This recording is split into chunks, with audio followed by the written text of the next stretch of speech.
in the field and an amazing friend to Net Impact. So with that, here's Shannon.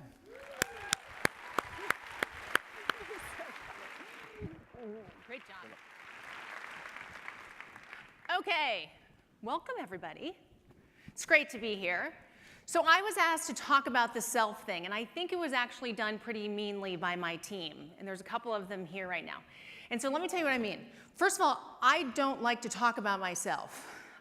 So I was prepared to come up here and talk about being the Chief Purpose Officer at PwC, and I'm the first Chief Purpose Officer, and what does that mean, and what do I do for my company? And I have a great speech, if you ever want to hear it, that does that. And then literally, a couple of days ago, I looked and said, okay, they don't want that speech. They want a speech on your path to purpose and what that looked like. And it was terribly troubling for me. Because I didn't really think about what that was, and this really forced me to do some soul searching and some looking into what is my path to purpose. So this is going to be a little off the cuff, but something very thoughtful, hopefully. So when I became the Chief Purpose Officer at PwC and was worried about, first of all, what would people think? What does that mean at a big firm? All those types of things. One of the first things I was concerned about is, oh my God, somebody is going to say, what is your purpose? And I'm going to be like, I got none. Right? And so here I am, 46 years old, and literally was like, no idea. Like, I do my job. I've been at PwC for 24 years, had a great career, done amazing things, have no idea what really makes me tick.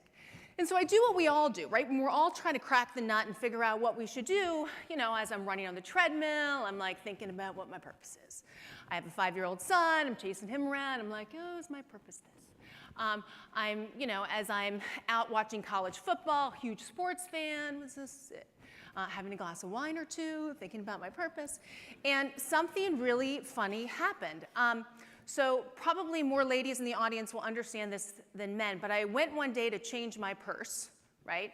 One purse to a next, and I also changed my wallet, because the wallet has to match the purse, right? I got a lot of nods here. Okay. So I'm changing my purse and my wallet and got like way too much crap in there and pictures and all this stuff. And all of a sudden I looked in my wallet and I saw these 4 playing cards. And these are actually the 4 playing cards that were in my wallet or in my wallet today. And I was like, why, what were these for? And it brought back a flood of memories. So I'm from a very matriarchal family. Women ran everything. Over the course, I'm probably shocked. Over the course of about 4 years, the 4 strongest women in our family passed away every year. So picture this, true story. We all would sit around the table for holiday dinner. The woman, most senior, would always sit at the head of the table, never the male. Year after year, somebody sat and then they passed away. Someone sat, passed away, someone sat, passed away, someone sat, passed away, to now nobody sits there, because we're all terrified to sit there. But it was pretty traumatic, right? And over that course, just randomly, I mean, I'm in my 20 years old, I would take a card and I would put it in my purse. And I would have these, and all of a sudden they started to accumulate. And when I really thought, why did I have these? As I'm trying to figure out, why am I the Chief Purpose Officer? What did this mean? Could this be a part of who I am?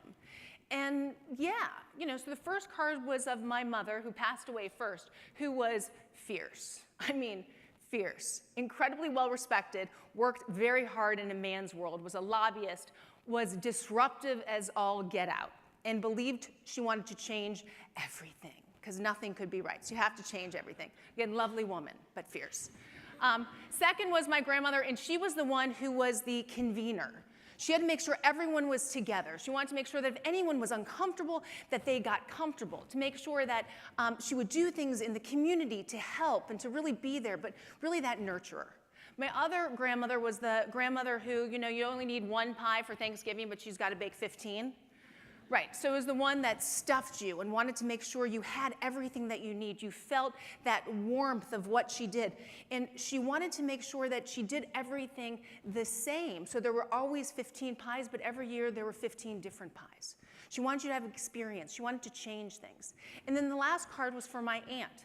And my aunt just simply was a free spirit.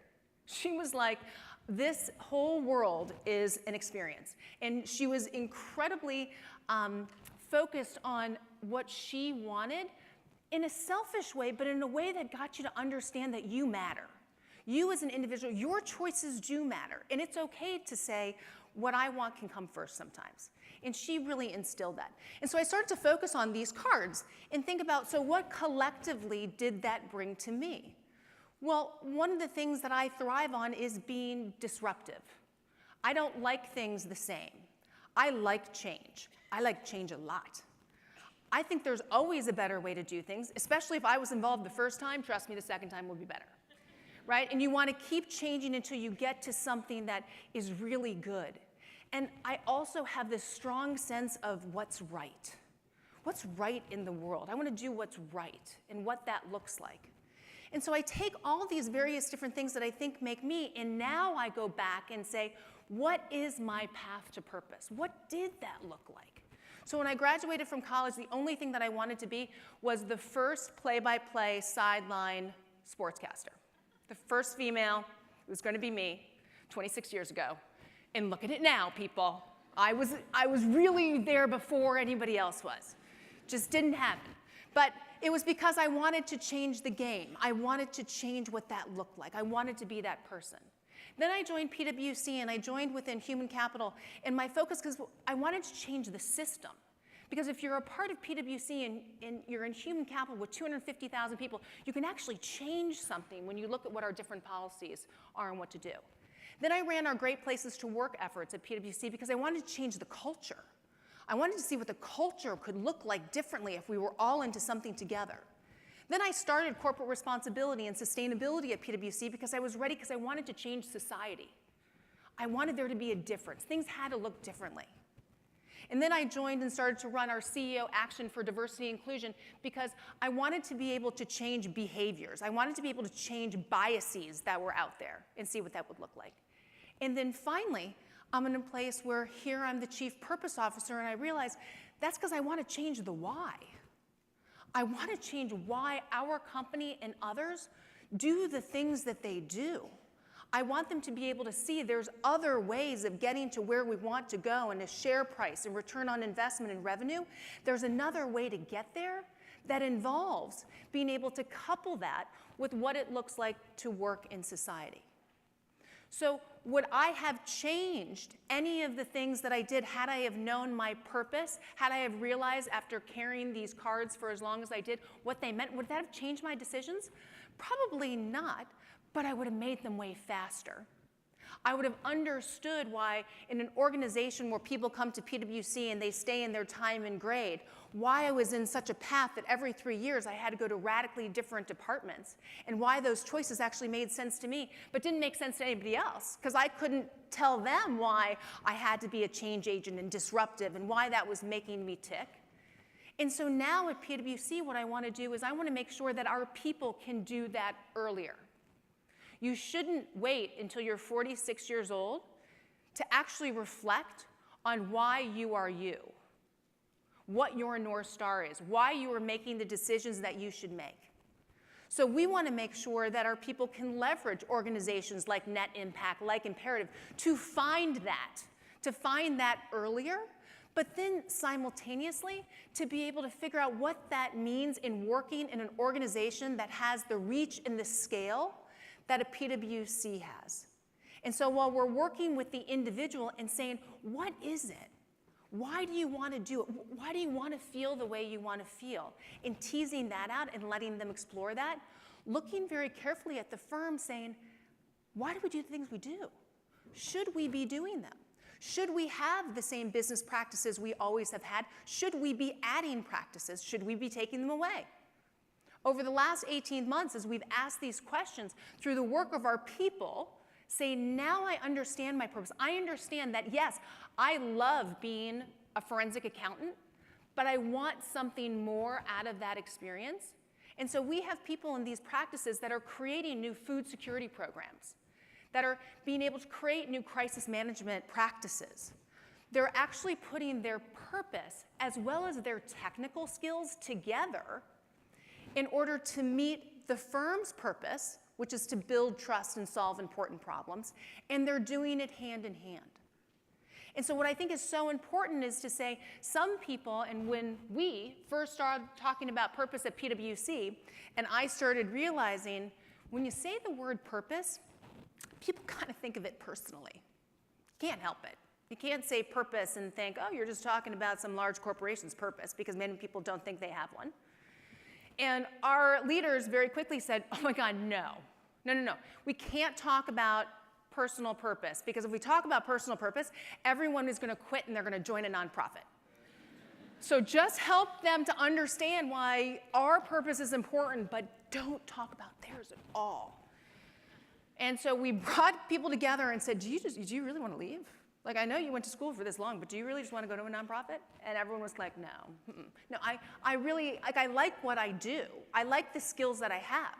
I want to understand how I can either leverage them differently for things that I care about and things that are actually a part of what makes me me, or like me, saying it's not necessarily the cause, but it's needing to act in a certain way that allows me to be myself at work.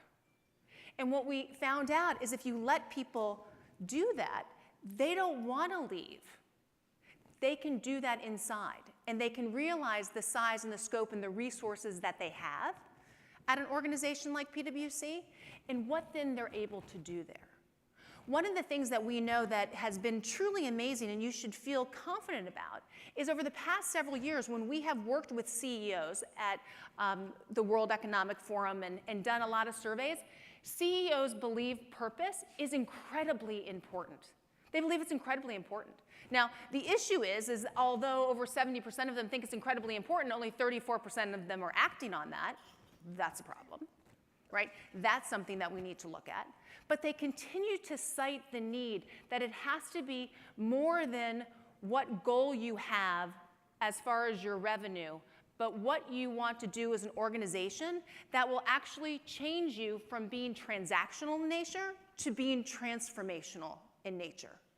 What will actually bring humanity to your products and services that don't just let them be products and services for the sake of gaining money for them. They understand that. The issue is they don't know necessarily what that looks like. And that's where that's where employees have the upper hand. Because in surveys that we've done with employees across industry, across the globe, we found out that yes, they think purpose is very important as well. So that's good. CEOs, employees, same thing.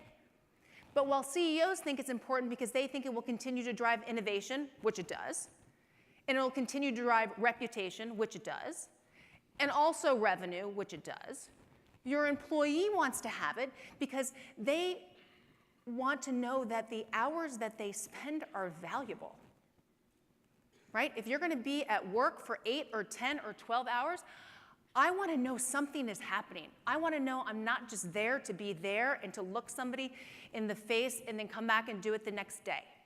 I want to know something tangible is coming from my work. And let's be clear, that is not corporate responsibility. That is not just doing a volunteer project. People were very clear. Those things are great to have, and companies need to have them, but that is a nice 2 or 3 hour diversion from my day. I want that entire 8, 10, 12 hours for those to be valuable. And for you to let me figure out and to work with the company to figure out how I can make those meaningful hours. That's important. And now what we have to figure out is, how do you do that? How do you do that within an organization to allow people to understand who they are, but then also figure out what is that intersection between this is what I am personally and this is what the organization wants me to focus on? How does that impact my role? How can my role change in order to bring those things together? And that's what you need to do. That's what you're doing now. In school, in work, figuring out what is that intersection, getting to know yourself, getting to know the things you want to do, how to leverage those technical skills that you have regardless of where they are. So you can walk into an organization and bring those technical skills and they're aligned with what you care about, and that you're a responsible leader that realizes that considering all of the issues around the globe, you can't say that societal issues around demographic shifts and urbanization and climate change and technology aren't also the number 1, 2, 3, 4, 5 things that are impacting business. You have that mindset now. We need you and organizations to bring that. Because what we're finding is, those of you who come in with that already, you are the ones who are delivering and creating new businesses within the firm, who are creating new opportunities, who are having us enter into industries, into geographies that we never have. You are being disruptive in a constructive way in making us better. The majority of work that we have to do is for those people who have been with the organization for a long time, who have never gotten that chance, who are like me, 46, no idea what my purpose is. Been living it, but gosh, just think of how much more I could have lived it if I actually knew what it was. And so I would really challenge all of you to do some soul searching, to figure out why do you care about being in this room? Why are those causes that you would go to the mat for, why are they important to you? What created that spark in you that made you care so deeply? And then don't lose that. Wherever you go to work, you take that and you find ways that that can actually align with the purpose of the organization you're going to, and then be disruptive. Change the status quo.